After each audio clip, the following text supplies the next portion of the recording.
The Tampa Bay Bucs are the definition of futility and sadness. They have not made the playoffs since 2007, missing the playoffs 12 years in a row. And I have this stat memorized because my best friend is a Bucs fan, so I bring it up to him every time he tries to trash talk my team. So that having been said, I don't know how the Bucs are going to do this season. They have a new coach, Bruce Arians. But they still have Jameis Winston, who likes to throw turnovers, who likes to throw interceptions, fumble the ball. I don't think Jameis Winston is a winner. I don't think he has what it takes to lead a team to victory. At least in college he did. He was a great college player, but in the NFL, that's where it counts. And you can't have quarterbacks throwing 3 touchdowns and 3 interceptions in the same game. That's not going to lead to many victories. And last year they went 5-11, and Jameis Winston got benched in one of them. So let's get going with the Bucs picks. They open the year at home against the San Francisco 49ers. I have them beating the 49ers simply because it's a home game, home opener. The Bucs usually come out on fire, start the season, and they're going to win this one. They go into Charlotte Thursday Night Football. That's always tough, short turnaround. The Bucs fall short in Carolina, losing to the Carolina Panthers. Cam Newton is too much for them. The New York Giants come into town. That's a team that's even worse than the Tampa Bay Bucs. So the Bucs take care of them just like they did last year. Now here's where it gets really tough. The Bucs have to go to LA and New Orleans for the next 2 weeks. They will not beat the LA Rams. They'll struggle. They'll get blown away by the LA Rams. By this point, Bruce Arians will start to wonder what Jameis Winston is like, if he can trust him anymore, or if he has to go to a backup.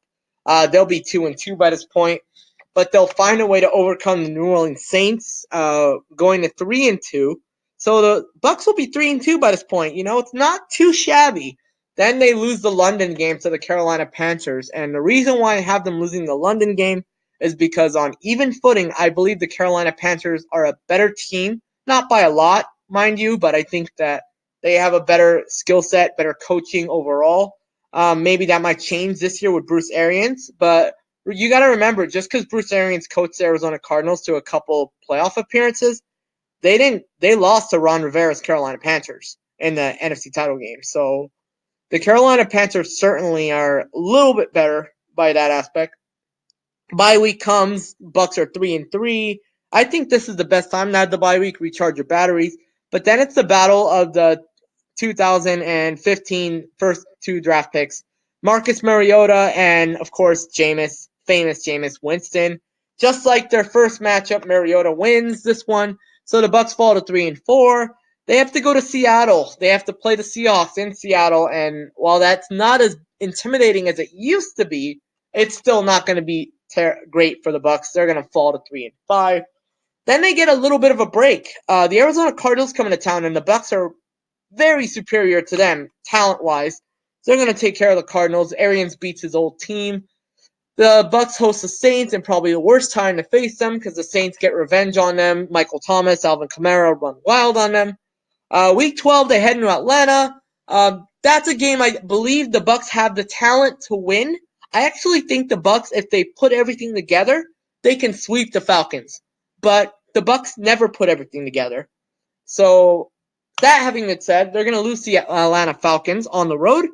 Once again, Julio Jones, Calvin Ridley going to destroy the Tampa Bay Bucs. They go into Jacksonville, and I have them winning this one. So they're going to be 5-7 by this point. But Andrew Luck comes into town, and it's too much for the Bucs defense, which still is not as improved as it could be.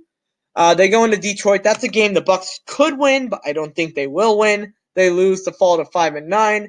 The Houston Texans go into Tampa Bay and win this outer conference matchup. By this point, the Bucs are just losing games. They don't care. They're hoping for next season, and Bruce Arians is already secretly plotting for his next quarterback. And then finally, they win a meaningless game in Week 17 to end the season 6-10, once again finishing in the basement of the NFC South. What do you think? Do you think the Bucs can do better than 6-10? Do you think the Bucs are a secret fringe playoff team? Can they get past the tough NFC South and actually succeed? Will Bruce Arians prove me wrong?